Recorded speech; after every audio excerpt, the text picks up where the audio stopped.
दोस्तों, यह सच्ची कहानी है मुंबई की। मुंबई के पॉश इलाके मालाबार हिल में एक शानदार बंगला था, कृष्णा पैलेस। संगमरमर की सीढ़ियां, कांच की दीवारें, महंगी गाड़ियां और हर तरफ चमक। मगर इसी चमक के बीच रहने वाला लड़का आर्यन अंदर से बिल्कुल खाली था। आर्यन करोड़पति बिजनेसमैन विक्रम मेहरा का इकलौता बेटा था। उसे कभी पैसों की कमी नहीं देखनी पड़ी। बचपन से हर चीज बिना मांगे मिलती रही, महंगा स्कूल, विदेशी कपड़े, लग्जरी कारें, क्लब, पार्टियां, सब कुछ। लेकिन घर में काम करने वाले लोगों की दुनिया उससे अलग थी। उन्हीं में एक थी गोरी, लगभग 22 साल की दुबली पतली लड़की, साधारण कपड़ों में, सर झुकाए चुपचाप काम करने वाली। वह सुबह सबसे पहले आती, झाड़ू पोंछा करती, बर्तन धोती, कपड़े साफ करती और ज्यादा बात किए बिना शाम से पहले चली जाती। बाकी नौकर उस पर मजाक भी करते और कभी डांट भी देते, मगर वह कभी शिकायत नहीं करती थी। एक दिन किचन में वृद्ध कुक शांतिबाई ने पूछा, अरे गौरी, रोज इतनी जल्दी क्यों भागती है? थोड़ा आराम कर लिया कर। गौरी हल्का सा मुस्कुराई। घर पे माँ अकेली होती है और छोटा भाई भी। इतना कहकर वह फिर काम में लग गई। आर्यन ने उसे कई बार देखा था, मगर कभी ध्यान नहीं दिया। उसके लिए नौकर सिर्फ काम वाले लोग थे, इंसान नहीं। मगर गोरी में एक बात अलग थी, वह कभी उस चीज को हाथ नहीं लगाती थी जो उसकी नहीं होती। पैसे सामने पड़े रहे, महंगा सामान रखा हो, मगर उसकी नजर उधर नहीं जाती। एक बार आर्यन की महंगी घड़ी सोफे के नीचे गिर गई। ढूंढने पर नहीं मिली, उसे लगा किसी ने चुरा ली। तभी गोरी धीरे से आई और बोली, साहब, ये सोफे के नीचे गिरी थी। उसने घड़ी दोनों हाथों से आगे कर दी। आर्यन ने बिना धन्यवाद कहे घड़ी ले ली, बस सर हिला दिया। लेकिन जाते हुए पहली बार उसने सोचा, अजीब लड़की है। दिन गुजरते गए। फिर एक दिन गौरी काम पर नहीं आई। पहले दिन किसी ने ध्यान नहीं दिया, दूसरे दिन भी नहीं आई तो मैनेजर रमेश बोला, साहब, आजकल लोग भरोसे लायक नहीं, पैसे लेकर भी काम छोड़ देते हैं। तीसरे दिन भी नहीं आई तो घर में परेशानी फैल गई। साहब, ऐसी लड़की को वापस मत रखना, बिना बताए गायब हो गई। आर्यन मोबाइल देख रहा था, मगर न जाने क्यों उसने सर उठाकर पूछा, कहाँ रहती है वह? रमेश हैरान हुआ। स्लम में, धारावी की तरफ कहीं। पूरा पता नहीं पता। उसे याद आया, गोरी कभी छुट्टी नहीं लेती थी, कभी बहाना नहीं बनाती थी। फिर अचानक गायब क्यों हो गई? रात की पार्टी में भी उसका दिल नहीं लगा। दोस्तों की आवाजें, संगीत, सब शोर जैसा लग रहा था। घर लौटकर वह बालकनी में खड़ा शहर की लाइट्स देख रहा था, जब अचानक गोरी का थका हुआ मगर शांत चेहरा याद आया। अगली सुबह उसने कहा, मैं बाहर जा रहा हूँ। ड्राइवर ने पूछा, कहाँ साहब? धारावी। ड्राइवर ने शीशे में देखा। यकीन नहीं हो रहा था कि करोड़पति का बेटा स्लम की तरफ जा रहा है। जैसे जैसे कार आगे बढ़ी, सड़कें तंग, रोशनी कम और बदबू बढ़ती गई। कार अंदर नहीं जा सकती थी, इसलिए आर्यन को पैदल जाना पड़ा। तंग गलियां, गंदा पानी, टूटी छतें, नंगे पांव बच्चे, सब उसके लिए एक नई दुनिया थी। एक बूढ़ी औरत ने उसे देखकर एक टूटी झोपड़ी की तरफ इशारा किया। आखिर में जो है वही।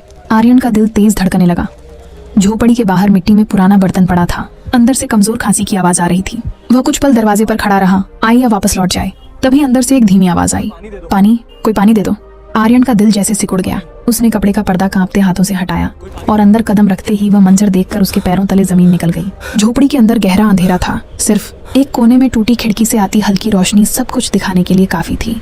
जमीन पर एक पुराना गद्दा बिछा था, जिस पर एक बूढ़ी औरत हड्डियों का ढांचा बनी खांसी के जोर से तड़प रही थी। उसके होंठ सूखकर सफेद हो चुके थे, आंखें अंदर धंस गई थीं और शरीर इतना कमजोर जैसे हड्डियों पर सिर्फ चमड़ी रह गई हो। पास ही एक छोटा सा लड़का बैठा था, जो डर और भूख से चुपचाप माँ को देख रहा था। उसके सामने खाली लोटा रखा था। शायद वह उसी से पानी देने की कोशिश कर रहा था, मगर लोटा बिल्कुल सूखा था। झोपड़ी में खाने का नामो निशान तक नहीं था। न चूल्हे में राख, न बर्तन में दाल, न कहीं अनाज का एक दाना। आर्यन कुछ पल वहीं खड़ा रह गया।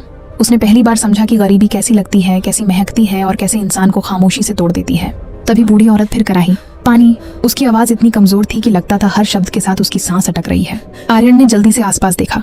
एक कोने में टूटी बाल्टी में थोड़ा सा गंदा पानी था। उसने बिना सोचे वहीं पानी लोटे में भरा और धीरे से उसके होंठों तक ले गया। बूढ़ी औरत ने कांपते हाथों से लोटा पकड़ने की कोशिश की, मगर ताकत नहीं थी। आर्यन ने सहारा देकर उसे पानी पिलाया। 2 घूंट जाते ही उसकी आंखों से आंसू बह निकले, जैसे किसी ने उसे नई जिंदगी दे दी हो। इसी समय दरवाजे पर आहट हुई। आर्यन ने मुड़कर देखा, दरवाजे पर गोरी खड़ी थी। उसके हाथ में दवाई का छोटा पैकेट और आधी भरी पानी की बोतल थी। सामने आर्यन को देखकर वह सन्न रह गई। कुछ पल दोनों बस एक दूसरे को देखते रहे। गोरी की आंखों में डर, शर्म और घबराहट सब एक साथ थे। वह जल्दी से अंदर आई, बोतल जमीन पर रखी और माँ के पास बैठ गई।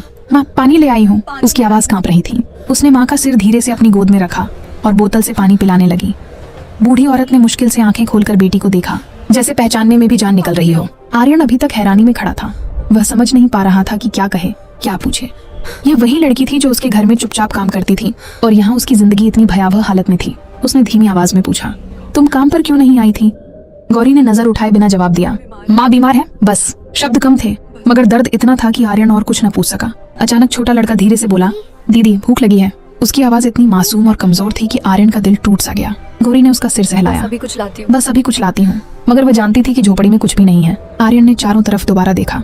सच में खाने की कोई चीज नहीं थी। उसे याद आया कि वह घर से सिर्फ मोबाइल और वॉलेट लेकर आया था। उसने जेब से पैसे निकालकर गौरी की तरफ बढ़ाए। ये रखो, कुछ खाना ले आओ। गौरी तुरंत पीछे हट गई, जैसे पैसे छूना भी गलत हो। नहीं साहब, मैं संभाल लूंगी। उसकी आवाज में विनम्रता थी मगर खुददारी भी उतनी ही मजबूत। आर्यन ने सख्त लहजे में कहा, ये मदद नहीं, अभी जरूरत है। ये मदद नहीं, अभी जरूरत है। गौरी की आंखों में आंसू भर आए मगर उसने फिर भी पैसे नहीं लिए। तब बूढ़ी औरत ने कमजोर आवाज में कहा, ले ले बेटा, बच्चे भूखे हैं। यह सुनते ही गौरी टूट गई। उसने कांपते हाथों से पैसे लिए और सर झुका लिया। उसके आंसू जमीन पर टपकने लगे और आर्यन को लगा जैसे उनकी आवाज झोपड़ी में गूंज रही हो। आर्यन ने तुरंत कहा, मैं अभी बाहर से खाना लेके आता हूँ। वह जवाब का इंतजार किए बिना बाहर निकल गया। गली में आते ही उसे सांस लेना मुश्किल लगा। अभी कुछ देर पहले जो दुनिया वह छोड़कर आया था, अब वह दुनिया बहुत दूर लग रही थी। उसने पास की दुकान से जितना सामान मिल सका सब खरीद लिया। चावल, दाल, दूध, ब्रेड, बिस्कुट, खिल, दवाइयाँ। दुकानदार हैरान था कि इतना महंगे कपड़े पहना लड़का स्लम के लिए इतना सामान क्यों खरीद रहा है। जब वह वापस झोपड़ी में पहुंचा तो छोटा लड़का उसे ऐसे देख रहा था जैसे कोई फरिश्ता सामने आ गया हो। गौरी ने खामोशी से सामान लिया और तुरंत चूल्हा जलाने लगी।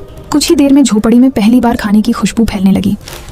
बूढ़ी माँ की आंखों में भी हल्की चमक लौट आई और छोटा भाई चुपचाप बैठकर इंतजार करने लगा। आर्यन दरवाजे के पास खड़ा यह सब देख रहा था। आर्यन के दिल में पहली बार यह एहसास जागा कि असली खुशी क्या होती है, जब कोई भूखा पेट भरकर खा सके। जब खाना तैयार हुआ तो गौरी ने सबसे पहले अपनी माँ को खिलाया, फिर छोटे भाई को और आखिर में खुद बैठी।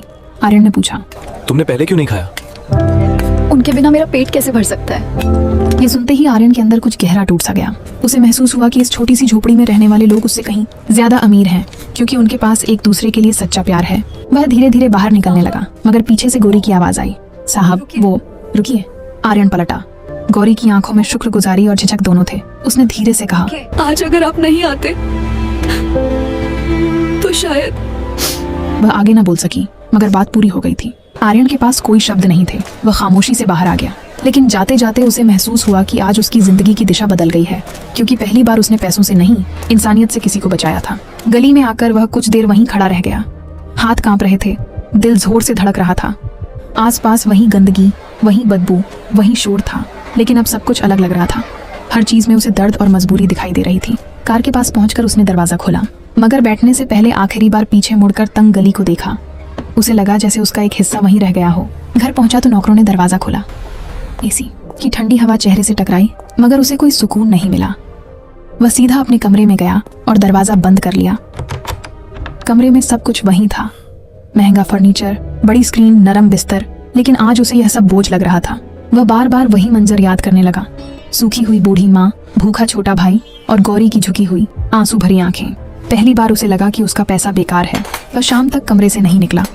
डाइनिंग टेबल पर तरह तरह के पकवान लगे थे मगर उसे भूख नहीं थी। उसने बस पानी पिया और बालकनी में जाकर खड़ा हो गया।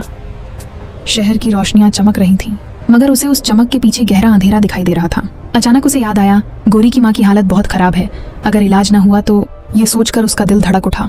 उसने फौरन फोन उठाया और फैमिली डॉक्टर को कॉल की। डॉक्टर, आपको अभी मेरे साथ चलना होगा, किसी की जान बचानी है। डॉक्टर हैरान रह गया मगर तैयार हो गया।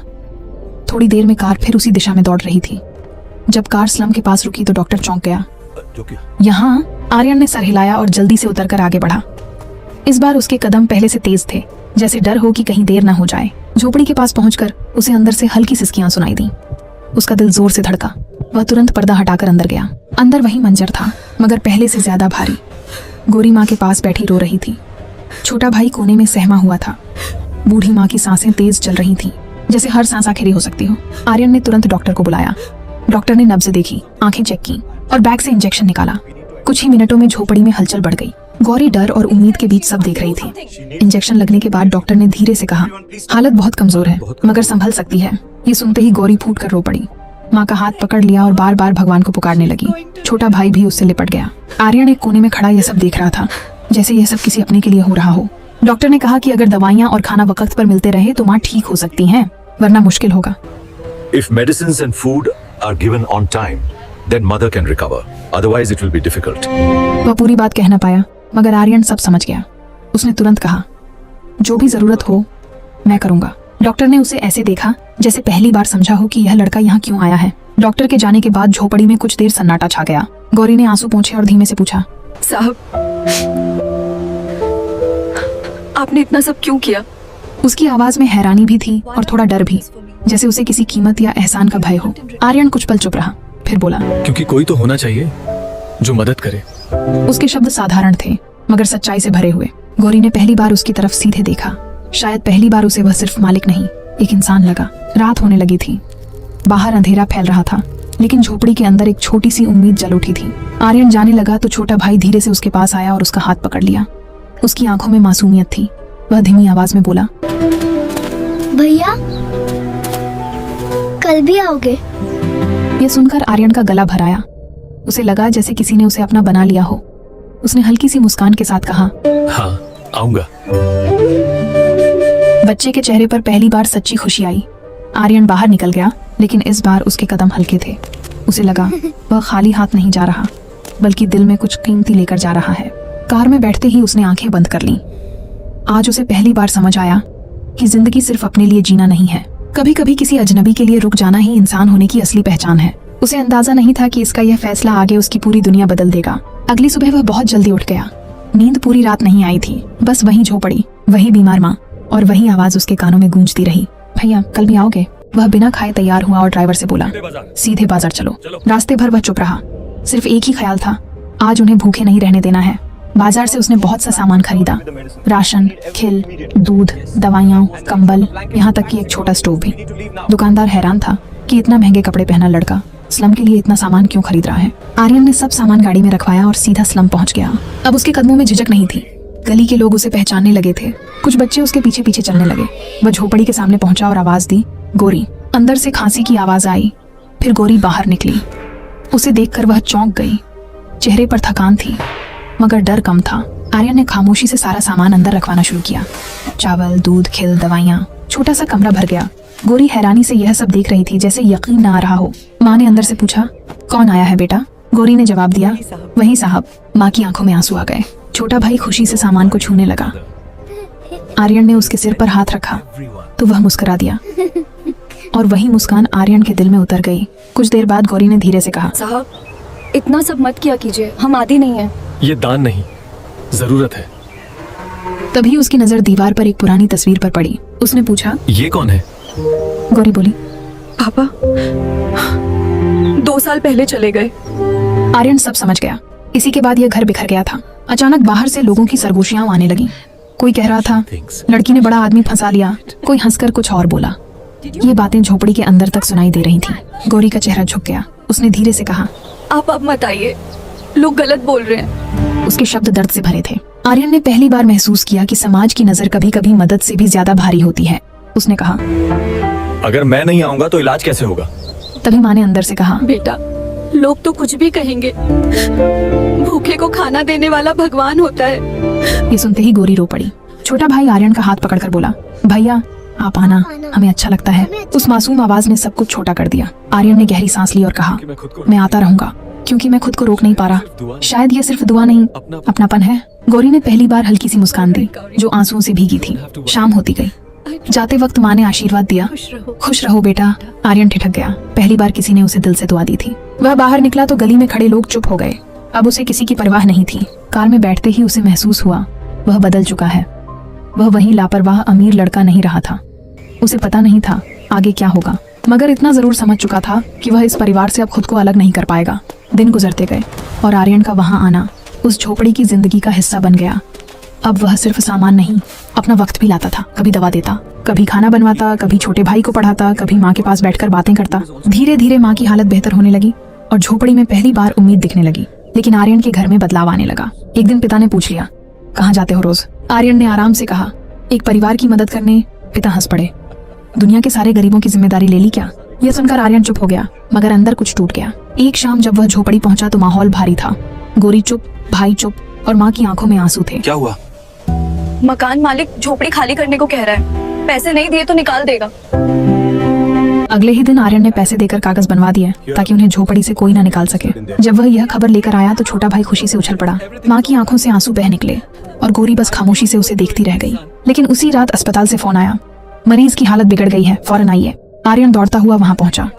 गौरी फर्श पर बैठी रो रही थी, भाई उससे चिपका था और माँ ICU में थी। डॉक्टर ने कहा शरीर बहुत कमजोर है। कुछ देर बाद सब खत्म हो गया। गौरी की दिल दहलाने वाली चीख से पूरा अस्पताल गूंज उठा। भाई डर कर रोने लगा। आर्यन ने पहली बार किसी को यूं टूटते देखा। गौरी उससे लिपट कर रोते हुए बोली, अब हमारा कोई नहीं रहा। अंतिम संस्कार के बाद झोपड़ी और भी सूनी हो गई। भाई चुप रहने लगा और गौरी की आंखों के आंसू भी सूख गए। एक दिन भाई ने धीरे से पूछा, भैया आप हमें छोड़कर तो नहीं जाओगे ना? आर्यन ने उसे गले लगा लिया, कभी नहीं। उसी पल उसे महसूस हुआ कि यह सिर्फ मदद नहीं रही, ये रिश्ता बन चुका है। उसने गौरी से कहा, अगर चाहो तो तुम दोनों मेरे घर चल सकते हो, वहाँ पढ़ाई भी होगी और कोई परेशान नहीं करेगा। गौरी ने भाई की उम्मीद भरी आंखें देखी और खामोशी से सर हिला दिया। कुछ महीनों बाद कृष्णा पैलेस बदल चुका था।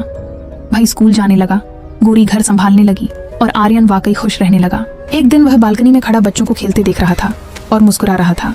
उसे समझ आ चुका था कि असली अमीरी पैसे में नहीं, अपने लोगों में होती है। पीछे से गौरी चाय लेकर आई। दोनों की नजरें मिली, बिना झिझक, बिना दूरी, सिर्फ अपनापन। मुंबई की वही चमकती रात थी, वही ऊंची इमारतें।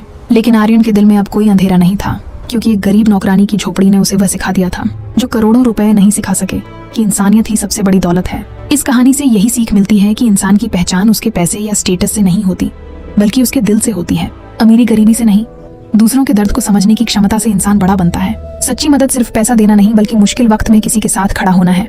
जब हम किसी की जिंदगी संवारते हैं तभी हमारी अपनी जिंदगी भी बदलती है। अब आप बताइए, अगर आप आर्यन की जगह होते तो क्या आप भी उस झोपड़ी तक जाते? क्या आप किसी अनजान गरीब परिवार की जिम्मेदारी उठाने की हिम्मत कर पाते जब समाज उल्टी सीधी बातें करता?